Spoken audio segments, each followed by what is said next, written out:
ಮಾಡುವ ಕೆಲಸ ಮುಂದುವರೆದಿದೆಯಾ ಸ್ವಲ್ಪ ಸೈಲೆಂಟ್ ಆಗಿದ್ದೀರಾ? ಯಾರು ರಿಪೇರಿ? ನೀವು ನೀವು ನೀವು ಮಾಡೋದು? ನಮ್ಮ ಗಾಡಿ ರಿಪೇರಿ 100 ವರ್ಷದ ಗ್ಯಾರಂಟಿ ಗಾಡಿ ಐತಿ. ನಮ್ದು ರಿಪೇರಿನೇ ಬರೋದಿಲ್ಲ. ಅದು ನೀವಲ್ಲ, ಈಗ ನೀವು ರಿಪೇರಿ ಮಾಡ್ಲಿಕ್ಕೆ ಹೊರಟಿದ್ರಿ ಅಪ್ಪ ಮಕ್ಕಳನ್ನ ಸಮರ ಸಾರಿ. ಈಗ ಕೆಲವೊಂದು ಮಂದಿಗೆ ಚಾರ್ಜ್ ಕೊಟ್ಟಿದ್ದೆ ನಾನು ಲೋಕಸಭಾ ಎಲೆಕ್ಷನ್ ಮುಗಿಯೋರಿಗೆ. ಅವರೆಲ್ಲ ಚಾರ್ಜ್ ತಗೊಂಡು ಸಮರ್ಥವಾಗಿ ಕೆಲಸ ಮಾಡ್ತಾ ಇದ್ದಾರೆ. ಈಗ ನನ್ನ ಅವಶ್ಯಕತೆ ಇಲ್ಲ. ಸರ್, CM ಅವರು ನಿನ್ನೆ ಸಭೆಯಲ್ಲಿ ಮಾತಾಡ್ತಾ ಪ್ರತಾಪ್ ಸಿಂಹ ಒಕ್ಕಲಿಗನೇ ಅಲ್ಲ, ನಿಜವಾದ ಒಕ್ಕಲಿಗ ಅವರ ಅಭ್ಯರ್ಥಿ ಅಂತ ಚಾಮರಾಜನಗರ ಮತ್ತು ಮೈಸೂರಲ್ಲಿ ಹೇಳಿದ್ದಾರೆ. ಅಂದರೆ ಜಾತ್ಯತೀತ ನಿಲುವು ಇದ್ದವರು ಈಗ ಜಾತಿಯ ಹೆಸರು ಹೇಳ್ಕೊಂಡು ಓಟ್ ಕೇಳ್ತಾ ಇದ್ದಾರೆ ಅನ್ನೋ ಚರ್ಚೆ ಮೈಸೂರಲ್ಲಿ. ಸಿದ್ದರಾಮಯ್ಯನವರು ಯಾವುದೇ ನೈತಿಕತೆಯನ್ನು ಉಳಿಸ್ಕೊಂಡಿಲ್ಲ. ಅವರು ಹಿಂದೂ ಸಮಾಜದ ಜಾತಿಗಳ ಬಗ್ಗೆ ಮಾತಾಡಿದ್ರು. ಅವರು ಎಂದೂ ಹಿಂದುತ್ವ ಹಿಂದೂ ವಿಚಾರಧಾರೆಗೆ ವಿರೋಧ ಇದ್ದವರು. ಈಗ ಯಾಕದನ್ನು ಒಕ್ಕಲಿಗರು ಹಿಂದುಳಿದವರು ನನ್ನ ಮರ್ಯಾದೆ ಪ್ರಶ್ನೆ, ನನಗೆ 60,000 ಲೀಡ್ ಕೊಡದೇ ಇದ್ದರೆ ನಾನು ಕುರ್ಚಿ ಹೋಗ್ತದೆ ಅಂತೇಳಿ ಪೂರ್ತಿ ಸಿದ್ದರಾಮಯ್ಯನವ್ರಿಗೆ ಗೊತ್ತಾಗಿದೆ. ಲೋಕಸಭೆ ಚುನಾವಣೆ ನಂತರ ಸಿದ್ದರಾಮಯ್ಯನವರ ಪತನ ಖಚಿತ ಅಂತೇಳಿ ಅವರಿಗೆ ಗೊತ್ತಾಗಿದೆ.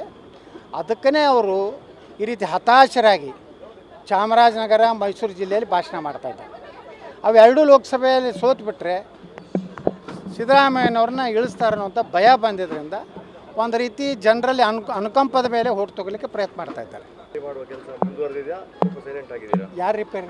ನೀವು ನೀವು ನೀವು ಮಾಡೋದು? ನಮ್ಮ ಗಾಡಿ ರಿಪೇರಿ 100 ವರ್ಷದ ಗ್ಯಾರಂಟಿ ಗಾಡಿ ಐತಿ. ನಮ್ದು ರಿಪೇರಿನೇ ಬರೋದಿಲ್ಲ. ಅದು ನೀವಲ್ಲ, ಈಗ ನೀವು ರಿಪೇರಿ ಮಾಡ್ಲಿಕ್ಕೆ ಹೊರಟಿದ್ರಿ ಅಪ್ಪ ಮಕ್ಕಳನ್ನ ಸಮರ ಸಾರಿ. ಈಗ ಕೆಲವೊಂದು ಮಂದಿಗೆ ಚಾರ್ಜ್ ಕೊಟ್ಟಿದ್ದೆ ನಾನು ಲೋಕಸಭಾ ಎಲೆಕ್ಷನ್ ಮುಗಿಯೋರಿಗೆ. ಅವರೆಲ್ಲ ಚಾರ್ಜ್ ತಗೊಂಡು ಸಮರ್ಥವಾಗಿ ಕೆಲಸ ಮಾಡ್ತಾ ಇದ್ದಾರೆ.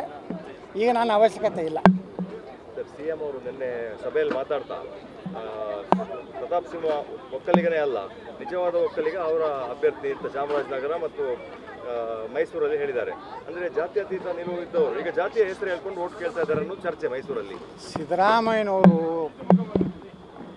ಯಾವುದೇ ನೈತಿಕತೆಯನ್ನು ಉಳಿಸ್ಕೊಂಡಿಲ್ಲ. ಅವರು ಹಿಂದೂ ಸಮಾಜದ ಜಾತಿಗಳ ಬಗ್ಗೆ ಮಾತಾಡಿದ್ರು. ಅವರು ಎಂದೂ ಹಿಂದುತ್ವ ಹಿಂದೂ ವಿಚಾರಧಾರೆಗೆ ವಿರೋಧ ಇದ್ದವರು. ಈಗ ಯಾಕದನ್ನು ಒಕ್ಕಲಿಗರು ಹಿಂದುಳಿದವರು ನನ್ನ ಮರ್ಯಾದೆ ಪ್ರಶ್ನೆ, ನನಗೆ 60,000 ಲೀಡ್ ಕೊಡದೇ ಇದ್ದರೆ ನಾನು ಕುರ್ಚಿ ಹೋಗ್ತದೆ ಅಂತೇಳಿ ಪೂರ್ತಿ ಸಿದ್ದರಾಮಯ್ಯನವ್ರಿಗೆ ಗೊತ್ತಾಗಿದೆ.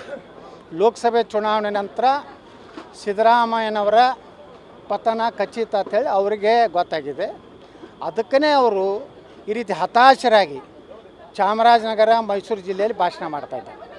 ಅವೆರಡೂ ಲೋಕಸಭೆಯಲ್ಲಿ ಸೋತ್ಬಿಟ್ರೆ ಸಿದ್ದರಾಮಯ್ಯನವ್ರನ್ನ ಇಳಿಸ್ತಾರೆ ಅನ್ನೋಂಥ ಭಯ ಬಂದಿದ್ದರಿಂದ ಒಂದು ರೀತಿ ಜನರಲ್ಲಿ ಅನುಕಂಪದ ಮೇಲೆ ಓಟ್ ತಗೊಳ್ಳಿಕ್ಕೆ ಪ್ರಯತ್ನ ಮಾಡ್ತಾ ಇದ್ದಾರೆ.